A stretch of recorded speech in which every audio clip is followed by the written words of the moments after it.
2022 సంవత్సరానికి గాను జాతీయ చలనచిత్ర పురస్కారాలను కేంద్ర ప్రభుత్వం ప్రకటించింది. ముందుగా ఊహించినట్లే కన్నడ హీరో రిషబ్ శెట్టి ఉత్తమ నటుడు పురస్కారాన్ని గెలుచుకున్నాడు.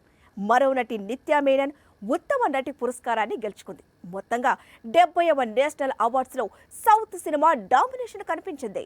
2022 ఏడాదికి సంబంధించి నేషనల్ అవార్డ్స్ లో సౌత్ డామినేషన్, ముఖ్యంగా శాండిల్వుడ్ హవా కనిపించింది. కాంతార సినిమాలో అద్భుత నటనకు గాను రిషబ్ శెట్టి తొలి నేషనల్ అవార్డు అందుకోనున్నాడు. కేవలం 16 కోట్ల బడ్జెట్ తో తెరకెక్కిన కాంతార 2 ఏళ్ల క్రితం పాన్ ఇండియా వైడ్ గా రిలీజ్ అయి ఎంతటి సంచలన విజయం సాధించిందో తెలిసిందే. ఉత్తమ వినోద చిత్ర భాగంలోనూ కాంతార మరో పురస్కారాన్ని అందుకోనుంది. 2022లోనే రిలీజ్ అయిన మరో సినిమా కేజీఎఫ్ ఉత్తమ ప్రాంతీయ చిత్రం కన్నడ విభాగంలో పురస్కారాన్ని గెలుచుకుంది. ఇదే సినిమాకు యాక్షన్ కొరియోగ్రఫీ అందించిన అన్బరివు జాతీయ పురస్కారాన్ని అందుకోబోతున్నారు. ఉత్తమ నటిగా ఈసారి ఇద్దరు కథానాయికలు జాతీయ పురస్కారాన్ని స్వీకరించబోతున్నారు.